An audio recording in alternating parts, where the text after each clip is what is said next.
Zerrikania, a mysterious land hidden behind a mountain range and an inhospitable desert. This is a place only few in the north have seen.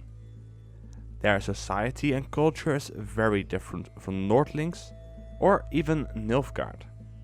It is seen as a faraway and hard to reach region, home to many fascinating things.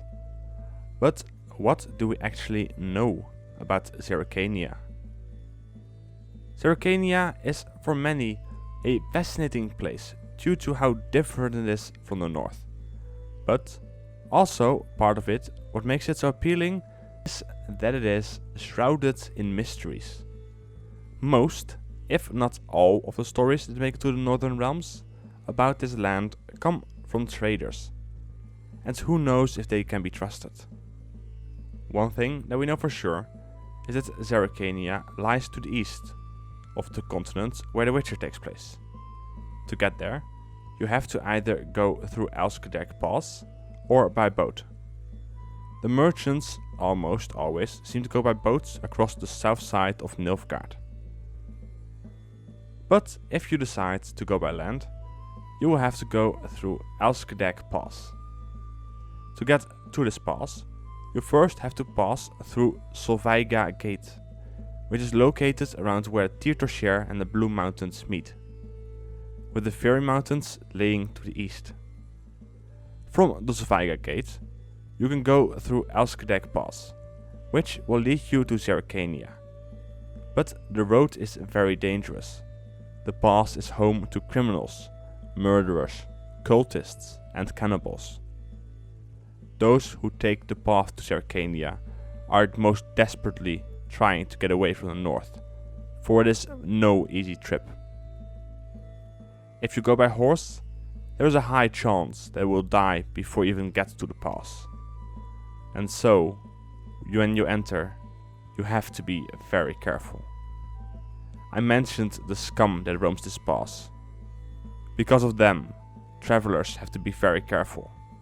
They can trust no one along the path and have to try to stay hidden at all times. Because of this, very few are able to make this journey. Until now, I've only talked about the human threats. The environment itself is far from optimal, and the path is home to many creatures and monsters as well.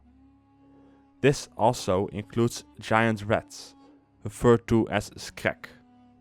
They provide a valuable food source for travelers, if the travelers do not become their food first. The pass is long and dangerous, but once you are through, welcome to Zerrikania.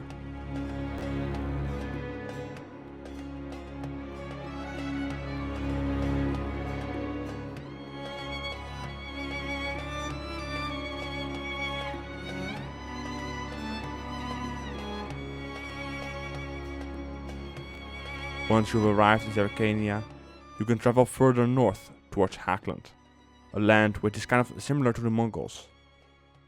But in this video, we will focus on Zerrikania.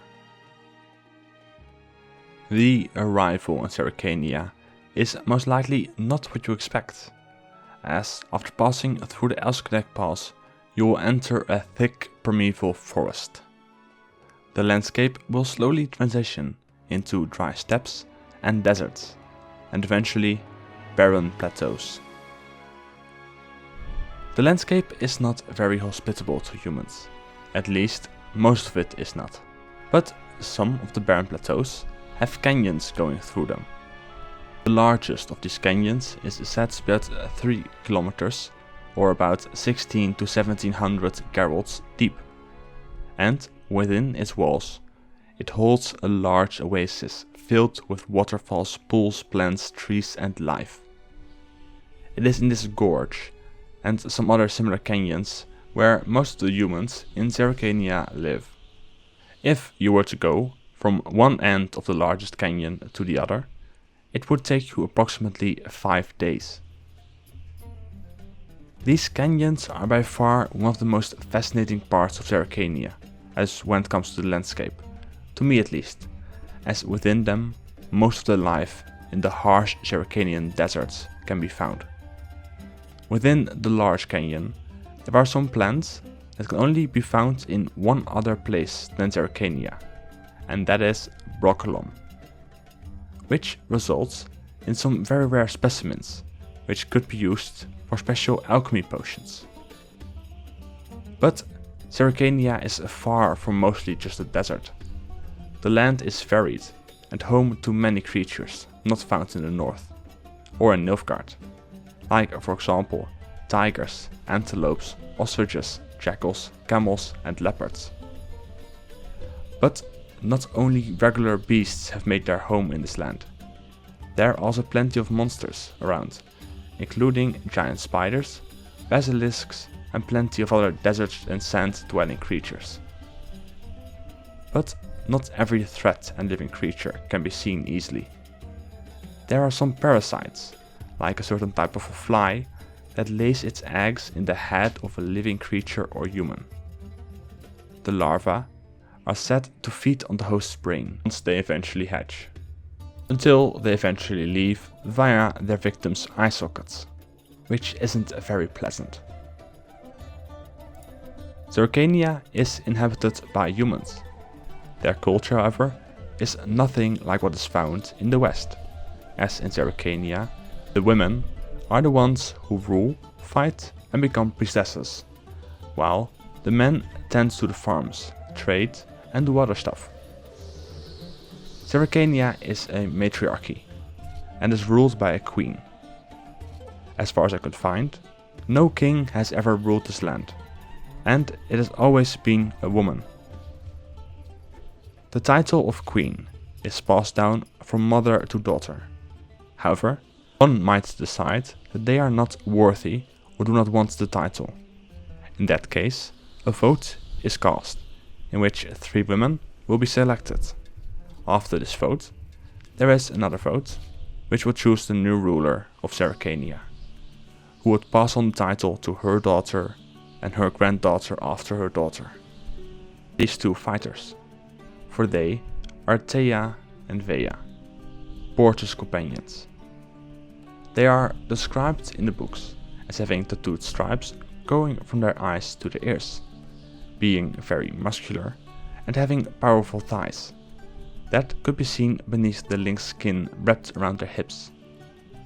They wore mail gloves and wore their sabers on their backs behind their shoulders, which were also covered in chainmail.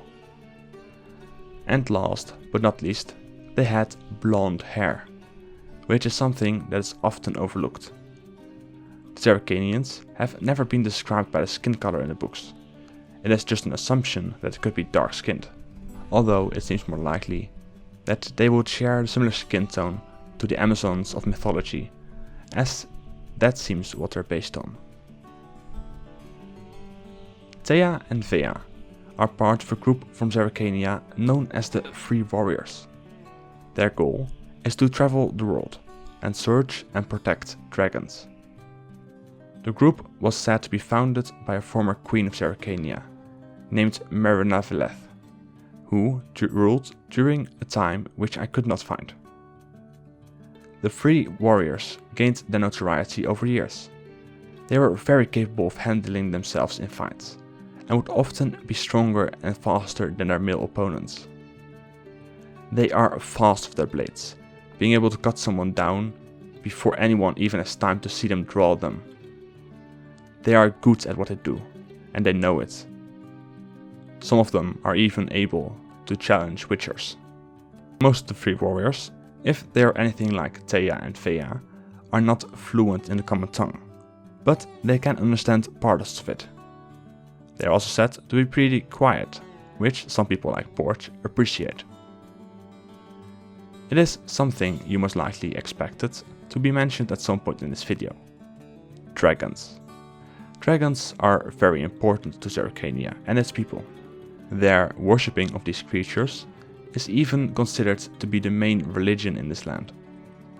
A lot of it has to do with the history, as Zerrikania is named after a legendary golden dragon named Zerrikanian. A long time ago, when humans had arrived on the continent, the land that is known as Zerrikania existed mostly out of tropical forests. Zerrikanians became annoyed and fed up with the humans and non-humans who were trying to rule the world. He instructed those who he deemed worthy to go to a specific area, while he went around and burned most of the forest down with his fire breath, creating the deserts of Zerrikania. It is said that the remaining piece of forest is in the shape of a dragon. The Zerrikanians held the dragons in high regard and started to worship them. Their land became a safe haven for dragons, and many dragons would visit or even make it a permanent residence. However, as time passed, the amount of dragons dwindled, until eventually there were none left in Zerrikania. And thus the Free Warriors were founded and started their search for dragons. I want to go back to a few things I shortly mentioned before, mainly having to do with the humans of Zerrikania and how they live. In Zerrikania, boys and girls are treated the same up to the age of 4. After this, the boys will go with their fathers and the girls with their mothers, learning what they know. Once the children reach the age of 10, they will go through the baptism of faith of Zerrikanians, after which they will officially become Zerrikanians. Over the next 5 years, the children will learn anything they want to, and are allowed to rethink their choice each year until they become 15. At that age, they have to decide what they want to do for the rest of their life. And just in case you wondered, they are said to speak a very distorted dialect of Elder Speech in Zerrikania. Only the priestesses can speak Elder Speech normally. Zerrikania is in a desert, for the most part. So, where do the people live? Well, remember the canyon I mentioned earlier? That is where most people in Zerrikania live. The largest city of Zerrikania is located at the center of the oasis. This is also the place where the ruler of the land lives. This city is also home to the local branches of the Giancardi and the Gianfanelli dwarven banks. But there are many more places where people live than just the main city. For example, they have underground cities carved in the side of rocky cliffs. There are estates and homes built out of clay and brick, and there are also people who decided to live in hollowed baobab trees. Now might be a good moment to talk about why we don't know much about Zerrikania. You probably already guessed that, but it has to do with the difficult journey through the Elskeder Pass. But there are more reasons. The most significant one having to do with the Zerrikanians not wanting to make any contact with others. For the longest time, they kept to themselves. They had access to anything they needed, including metals and ores, which they had plenty of. It was only after there were no more dragons in Zerrikania that they made contact with the outside world. It also doesn't help that in Zerrikania the borders are guarded, and almost all armed men who are willing to kill dragons are sent away. They, however, have a better relationship with the Witchers, due to many of them refusing to kill dragons. This can also be seen in the form of the School of the Manticore, which is said to be located in Zerrikania. But back to the contact between Zerrikania and the rest of the world. After they started the search for dragons, traders from Zerrikania would visit the north and Nilfgaard. They would bring them goods like silk, but also Zerrikanian fire. This fire is often used by Nilfgaard in their war machines to burn down cities and tear down walls. But there are many more things that could be learned about this mysterious land. Maybe one day in the future we might be able to set foot there ourselves in a future Witcher game. Only time will tell. Also something to mention here is Zerrikania has higher vampires, mainly those of the Tedet tribe, which ventured east after they arrived on the continent. So, what do you think about Zerrikania? Would you like to visit there in a future Witcher game? If you enjoyed the video, a like would be appreciated, as well as a comment on what you think about Zerrikania. If you are new, consider subscribing for more Witcher related content. Till the next video. Bye.